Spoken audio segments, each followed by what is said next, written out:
A body lies decomposing in a cornfield outside St. Louis. The Missouri summer heat has already done its damage. Whoever this was, they've been out here for days. Deputies check the pockets before anything else. In one of them, folded twice, 2 pages of paper. Lines and lines of capital letters. Numbers. Dashes. Parentheses. None of it means anything to anyone who looks at it. The man is identified as Ricky McCormick, 41 years old, a high school dropout who never held a steady address, moving between relatives' houses and his elderly mother's home around Greater St. Louis. He got by on disability payments and odd jobs, most recently picking up work near a gas station where people around the neighborhood knew his face, if not much else about him. His family later tells investigators something strange. Ricky had been writing in his own private code since he was a boy. Nobody in the family ever learned to read it. Nobody ever thought to ask him to teach them. In the days before his death, McCormick's behavior turns erratic. He takes an unexplained trip to Florida. Witnesses later describe him seeming to hide from someone in local hospital waiting rooms back in Missouri, as if he were avoiding being found rather than seeking treatment. He's last seen alive near the gas station where he used to work odd jobs. On June 30th, 1999, his body turns up in a field in St. Charles County, near the small town of West Alton. Investigators find almost nothing else at the scene. No wallet with answers. No witnesses. No clear cause of death. The decomposition is severe enough that medical examiners can't immediately pin one down. There are no obvious gunshot wounds. No stab marks. Eventually, authorities rule it a homicide anyway. Someone killed Ricky McCormick and left him in that field. Police believe he died somewhere else entirely and was only dumped there afterward. The only real evidence they have is the 2 coded pages in his pocket. Local investigators try to make sense of the notes and get nowhere. Detectives cross-reference the letter groupings against every common cipher method they can think of: simple substitution, reversed alphabets, even foreign language keys. None of it produces a single readable word. Family members are shown the pages directly and asked, point blank, if they recognize anything in Ricky's handwriting style that might unlock it.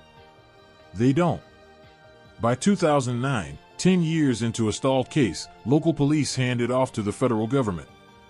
It lands with the FBI's Cryptanalysis and Racketeering Records Unit, the people who break codes buried inside organized crime communications for a living. They fail. The American Cryptogram Association, a network of civilian code-breaking hobbyists with decades of experience between them, takes a turn next. They fail too. CRU Chief Dan Olson later admits how rare that is. An unsolved cipher of this length, sitting on his desk for over a decade, isn't something his unit sees often. And Olson is adamant about one thing: this isn't random noise. His unit sees plenty of gibberish, meaningless strikes across a keyboard or a page, meant to look like something they're not. He says flatly this isn't that. Whoever wrote these pages was trying to communicate something specific. Which raises the obvious question no one can answer. Breaking the code, Olson says, could reveal exactly where McCormick was before he died, and could hand investigators the solution to his murder outright. 12 years pass. The case sits in a federal vault, unsolved. In March of 2011, the FBI does something it rarely does with an active case. It releases the private cipher notes of a murder victim to the general public and asks total strangers to try their hand at breaking it.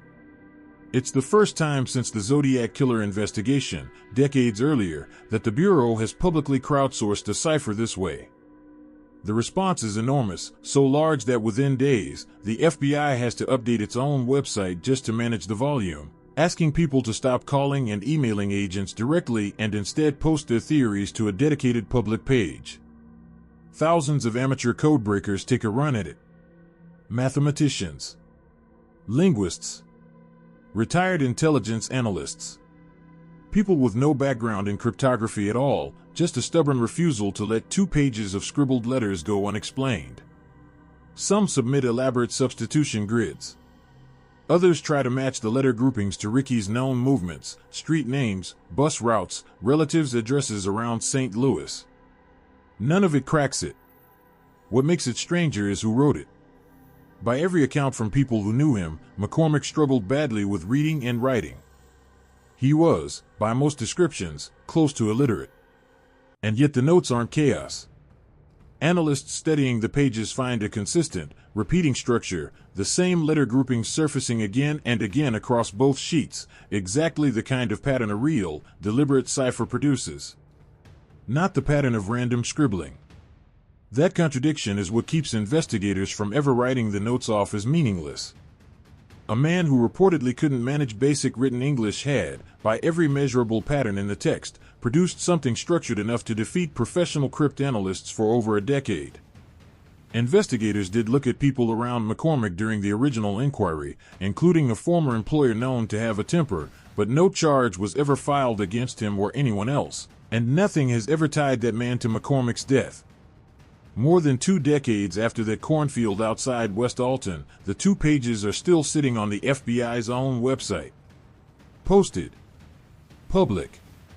Unread. Waiting for someone, anyone, to finally make sense of what Ricky McCormick was trying to say. No one has ever been charged with his murder. If you want to uncover more dark truths and hidden histories, subscribe to FrameTale HQ, hit the notification bell, and leave your thoughts on this story in the comments below. Until next time, keep searching for the truth. If a man who struggled to read could produce a cipher this consistent, what does that tell you about who, or what, actually wrote it?